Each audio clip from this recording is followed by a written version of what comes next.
Hello and welcome to the Monday Marketing Update. So every Monday I go live and I talk about the updates that have happened in the world of marketing, so the different bits of technology and tools and features that are coming to marketing. So interestingly, I was following somebody, I can't remember who it was, but it was a post on Instagram, one of the content creators, and his post said that marketing changes every day. There's always something new.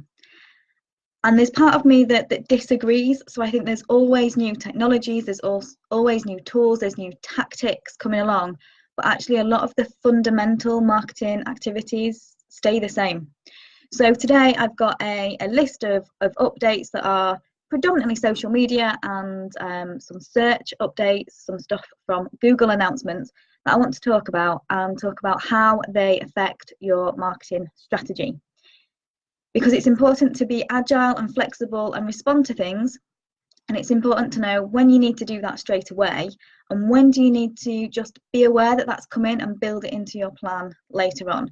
Because I think that quite often we get overwhelmed with new stuff and we get shiny object syndrome. So a bit like a magpie, we're like, oh, we can now do this, let's put all of our time, energy and effort into doing this, when actually we need to schedule in some time to look at, well, how does this new feature work? Is it working? Who are the early adopters? Are they doing it, and is it bringing results for them? And learn how to do it and then put it into your plan and then implement it when the time is right for you and your business. So that's some of the things that we're going to talk about today.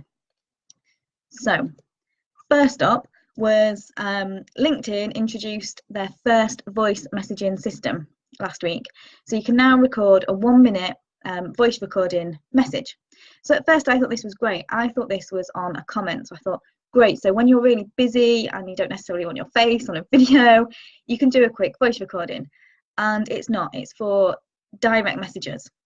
So it's something that things like Facebook Messenger have had for a while. So you can do a quick 1-minute voice recording and send it as a direct message. So of course for LinkedIn, the objective is to increase engagement and to get people talking. We're right back to creating conversations again, and it allows us another way of having a conversation. Now, do we all need to go and run off and start doing voice messages? Well, the answer is no, because for me, I can't. So I've been onto LinkedIn, my LinkedIn app today on my Android phone, and I don't have this functionality. So when it's available, a big round thing with the speaker, the microphone image, and you just tap and hold to record your message. It's not available for me yet.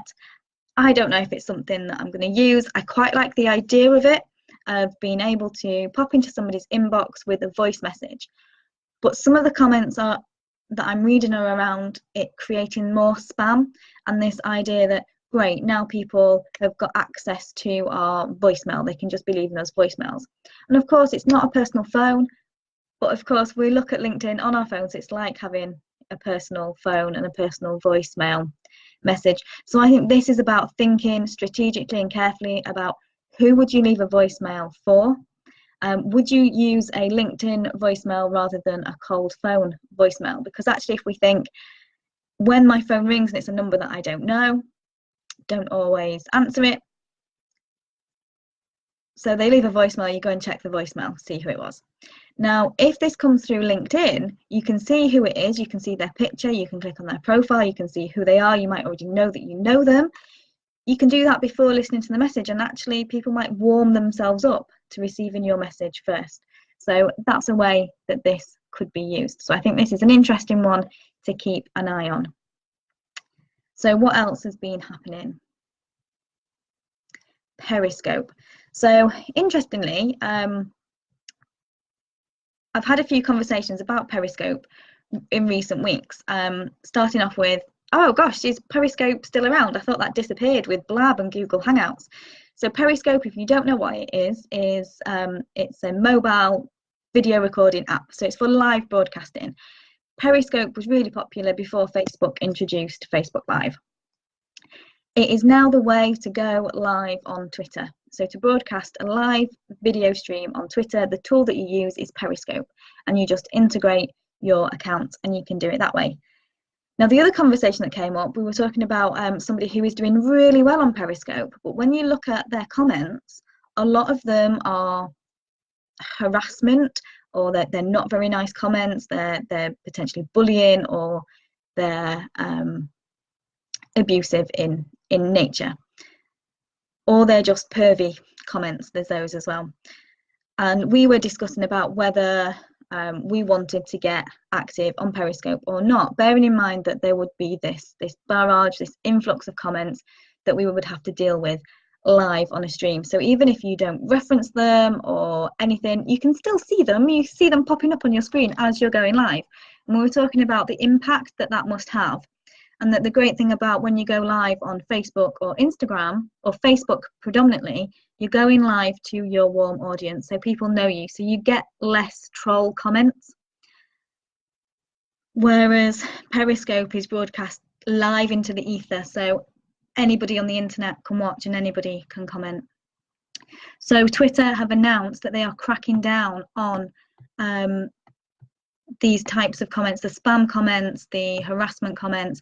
They've launched a new policy, and they are going to be proactively banning these spam accounts.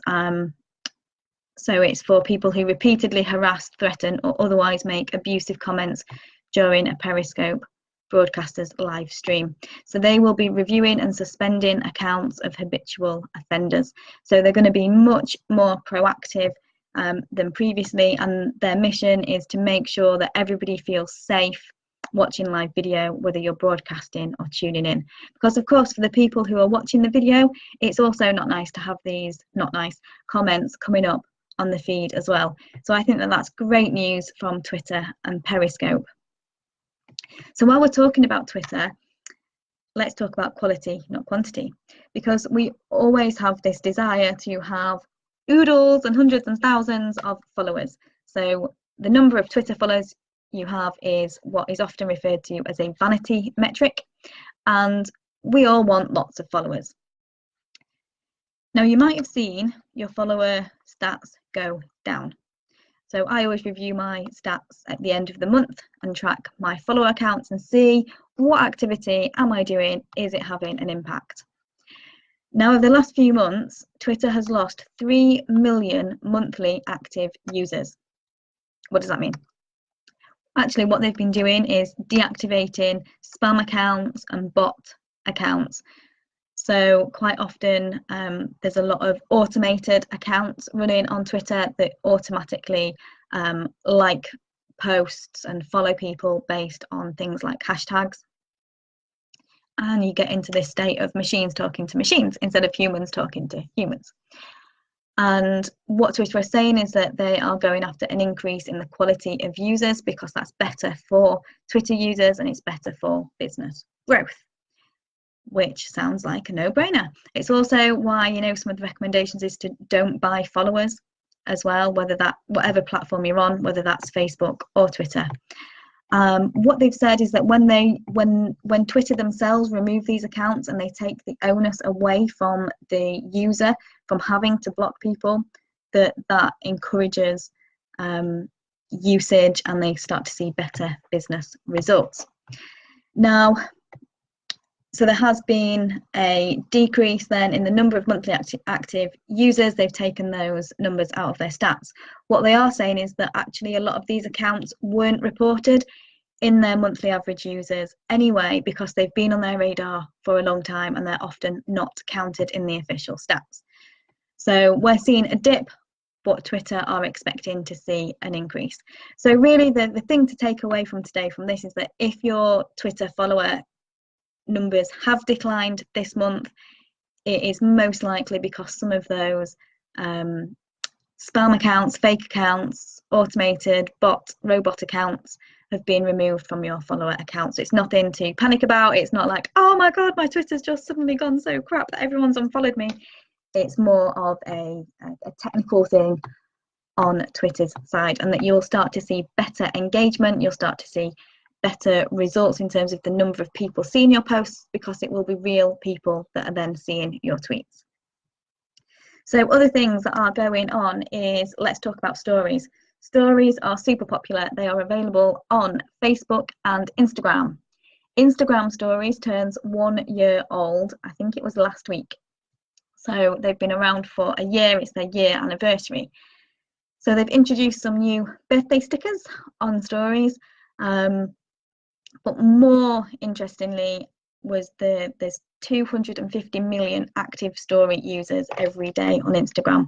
Just thought that was a massive number. So if you haven't yet explored Instagram Stories, that's definitely something to consider introducing into your marketing strategy. I don't mean run off and start posting stories today. I mean, go and have a look at some of the people who are doing stories. Look at the people that you're following. Are they creating stories? Are they good? Are they impactful? Are you engaged? Does it inspire you? Is it something you can introduce into your business? How can you use them? Can you do behind the scenes content? Is there exclusive content? What kind of story would you want to disappear after 24 hours? Whilst we're on stories, Facebook are introducing story ads to Facebook stories. So this is already available on Instagram and it's a new feature for Facebook. Why is this important? I think it's good to know that this is coming. It's to think about, so if you're already advertising on Facebook, you might need a different format because the story format is long and thin as opposed to the desktop format, which is more rectangular. The Instagram ad format we know is square. So this is about saying, I'm going to run this advert. Do I need to have a visual that's usable on Facebook stories? Do I need to have a separate budget and run a separate ad campaign for Facebook stories? Thinking about the reasons that people are watching and engaging with stories is different to the way that they interact with the normal Facebook feed. Is it the right place to be advertising? Again, I'm not saying go off, run off and start doing story ads. I'm saying be aware that this is now available. When you next go into Ads Manager, it might show up as an option. So don't get all shiny object syndrome at that point. Schedule in some time to go and research how Facebook story ads work and what you need to do and if it's right for your business, rather than getting excited or overwhelmed when you start to see that option pop up in your Ads Manager. Something else new that's come in is Facebook Stories Tap to React stickers. So I haven't seen these yet. These are the kind of little things that you can get excited about and just be like, tap to react kind of thing, and that you can just start using straight away. That's kind of less of a strategic thing, but bearing in mind how you want your brand represented and your personal identity online, if stickers are the way that you want to be received. What else is going on? Right, Google. Some two interesting things from Google. One is that Google has now introduced cross-device features to Google Analytics. What does that mean? It means that now when you log into Google Analytics there, you need to activate this, but what you can do is now you can see people who are using multiple devices to visit your website. So previously you would be able to see the device. So if I've logged onto your website on my laptop and on my phone and on my iPad, you will see 3 visits from 3 unique users. And what's happening now is you will be able to see that was one user visiting 3 different times from 3 different devices. So there must be something with this that identifies me as a person. So it's probably going to be that I'm logged in through my Google account on all 3 devices. That's the common denominator. So if people aren't logged in to Google, then it might be that you don't see that same correlation. So this is a pinch of salt report, but it moves us on much, much further, because we might think, I've had 1,000 visitors. Actually, they're the same person looking on 1,000 devices. It's not going to be that. But you know, some people, they have a work computer, they have a laptop at home, they have a mobile phone, they might have a tablet or an iPad, they might have the kids' iPad, they might have the kids' laptop. There's so many different ways that we can interact and consume with content and digital and websites these days. So I think this is a long awaited for report where we can see how people are interacting, because I also think that different people interact at different times for different reasons. So for example, it could be that when I'm sat at my laptop, I'm in work mode, I'm doing research, I'm researching something that I might want to purchase for my business. But then on my mobile phone in front of the telly on an evening, I might be having a quick flick through and looking at some case studies or some features and benefits, or I might be reading a blog post. And then I might come back to the laptop to make the purchasing decision when I've got my card ready to buy. And at the moment, we don't necessarily see that. And what we might see is, oh, well, the people that are on the phones, they're just looking at the blogs. They're not that interested in buying, because we don't know that they're actually the same person that's also looking on their laptop. So I, for one, am definitely interested to see this report and how it affects me and my clients. I think that's really interesting. And then the final update is SEO. So there's been a new Google update, what they call a core update. So SEO, search engine optimization, the way that your website is chosen to rank in Google search. What a lot of people don't know is that there are over 200, let's say features, factors, that's the word. There are over 200 factors in the Google ranking algorithm, and they change these daily, multiple times a day, little tweaks, the robots and the machine learning and that automated capacity, and making changes all the time. And what Google does is it releases several core updates a couple of times a year. Sometimes they let us know, sometimes they don't. Last week there was an announcement that they have made a core update for August. It sounds like that update is still rolling out. Different people are seeing different effects. This is not like previous updates where, you might have heard of things like Panda and Penguin, where changes have been made and some sites have been penalised and they suddenly fall down the ranking, and webmasters kind of scurry to try and fix the problem, and especially with quick fixes, and try to get that ranking boosted. What's happened with this particular update is that some pages that were previously unrewarded have been rewarded, and they are moving up the ranking. There's then a consequence, knock-on effect, that your website might come down the ranking because somebody else's website has come above yours because they've been extra rewarded. It's not that your site has been penalised, it's not that there is anything to fix, you're not doing anything wrong, but what this does highlight is that there is an opportunity for improvement. And so far the advice from Google is just coming in as continue to create relevant, engaging content. So it's saying the better the content is, the more likely it is to rank higher in the algorithm. So at the moment, that's all there is to report on that.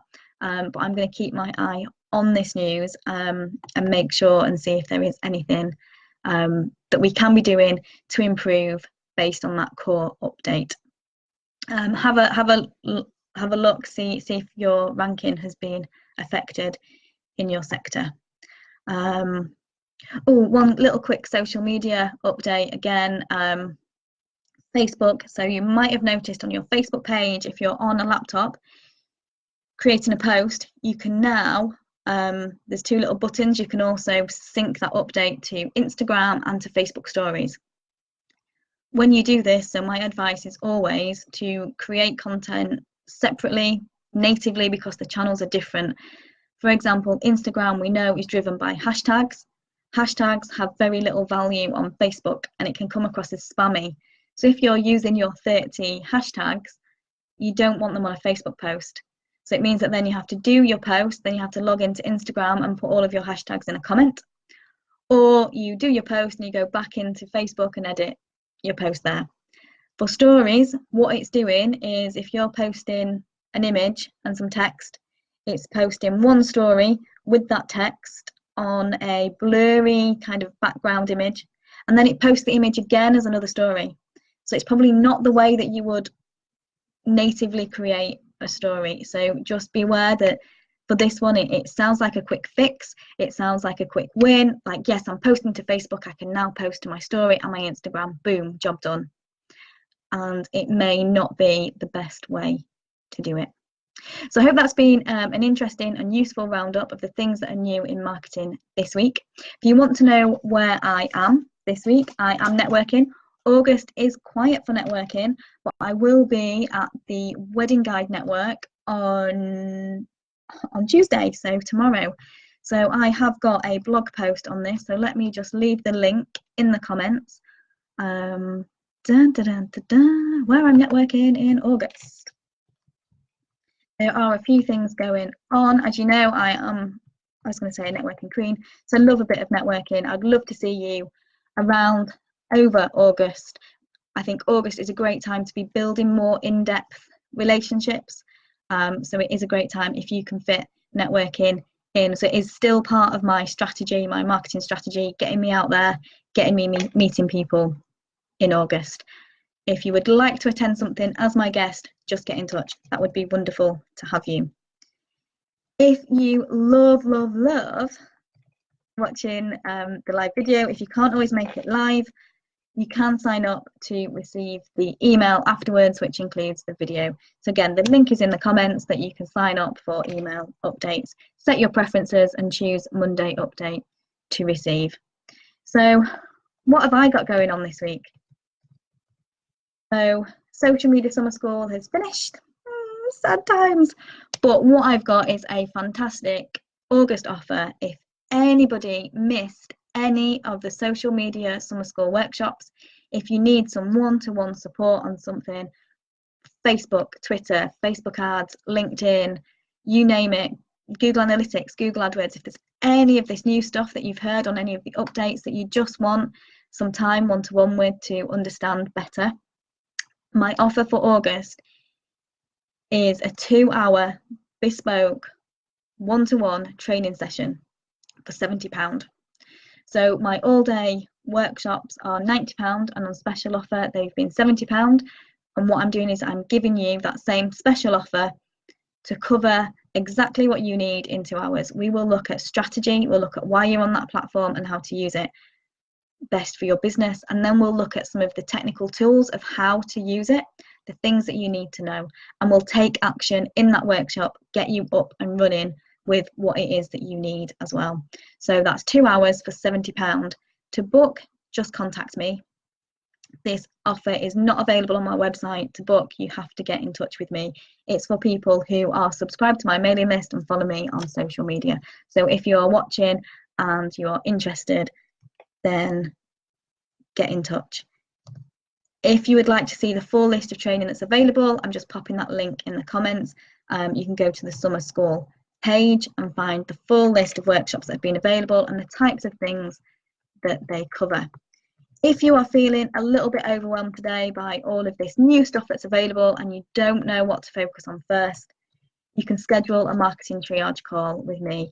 These are 20-minute calls, and we will look at where you are now and where you need to get to, and what's the best thing that you could do right now in your business to take you forward when it comes to marketing. Is it Facebook stories? Is it Twitter? Is it LinkedIn messages? Is it concentrating on SEO? What is it that you need? Let's have that conversation. You can book a call at marketingtriagecall.as.me. Again, the link is in the comments, and I would love to speak to you soon. If you would like further ongoing support, if you've got any questions, you can come on over to the Marketing Lounge Facebook group and ask them in there. Of course, you can ask on this live video. Tag me, Louise Mason. Tag me and I will answer your questions relating to any of the updates that we've talked about today. Or come on over to the Marketing Lounge. We would love to have you there. And I think that's everything for today. So thank you for watching. If this has been useful, please do drop me some likes and some loves. Oh, I was doing thumbs up, you can't see, some likes and some loves.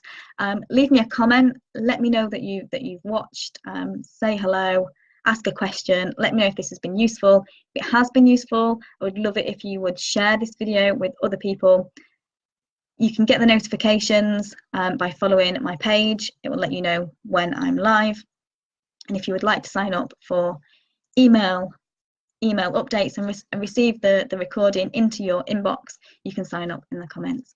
So thank you for watching and have a fabulous rest of the week.